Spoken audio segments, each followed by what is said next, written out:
So this is what it looks like now at the end. This is Paris's dress. So I want to try to beautify this thing, and the idea I'm going for is to make like a rose bows on this thing. So the kind of rose I want to achieve should look like orange rose. Yes, orange rose. And initially we made we made something like this, but it's not giving. It's not going to. You guys see, it's not going to exactly make sense. So I just want to try to make it like one by one petal. So right now we're just trying to measure the clothes out so that we'll be able to get exactly what we need. And remember, this is our measurement. Yes, these are measurements the size of a normal card. Yes. So yeah.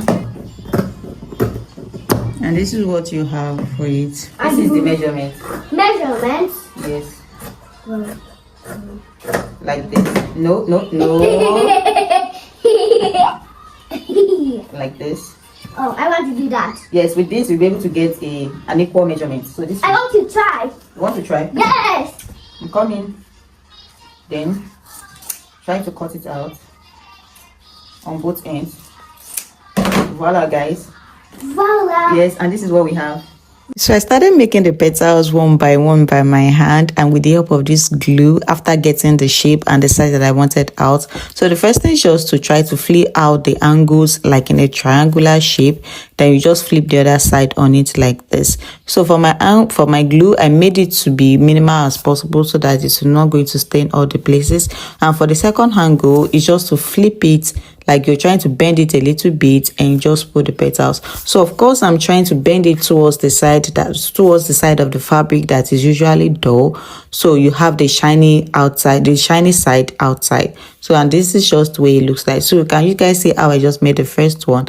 And voila, guys, this is what I have for this one. So now let's get into it. So at this point I have made enough petals that will make 8 roses for me. And at this point, guys, I was super tired and exhausted. It was already evening time, so I slept off. Then I came back the following day. So at this point I had made about 4 roses already. So let me just show you how ASAP that I just did it. So I made each rose with about 24 petals of the size that I've shown you already. So I just started off with the smaller size. So after you've done everything, you see that some pieces are smaller than the other. So I started off like with the smaller sizes, then I'll start building up like the ones that looks bigger. Even as I try to cut with the same shape, some still came out looking bigger than the other. So anyway, it's just for you to start folding like the little rose.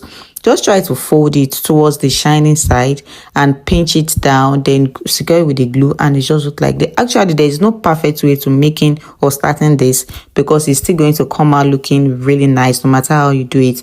Then after the first one, then I started flipping and started gluing the second petal. So as you are doing it, it's just like you trying to cover it up as you are doing it. And this is actually the second time I'm doing it, and I'm not even a pro at this, but at least I'm able to get it out correctly. So it's just for you to start taking the petals one after the other and just trying to cover it up. So as you're doing it, you'll be seeing some sizes are getting more fuller than the other. So the best thing for you just to try to balance it on every side, and the roses will start forming out. You guys can see at this point it was already looking all put together, and I was already down to almost like the last size. And see, look at the rose now.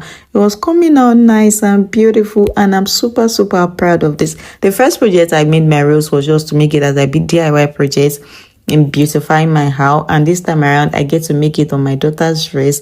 And I'm so excited about that. So voila, guys, this is what I have now with 24 petals. You guys can see the roses. So actually, the next thing I do is just to try to burn off the edges a little bit because my fabrics was, it was beginning to frail a little bit. So I just try to secure it with just a little bit of burn. If you make it too much, you might get to burn your fabric out, but you don't want to do that. So you just have to go easy with it.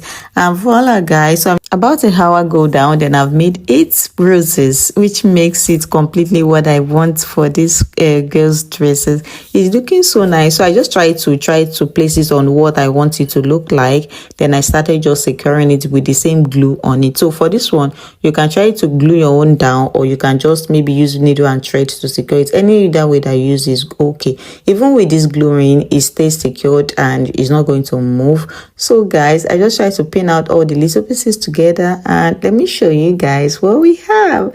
You guys can see how beautiful this thing turns out, and I was super really excited about this being my second time on this project though. It came out really nice. Like the dress went from being basic to looking something really extraordinary, and a lot of people were looking like, how did we make this? Because so many people actually recognized that this must have took a lot of time, which actually did. It took me 2 days to do these glosses, but it is all worth it. I mean, look at my princess.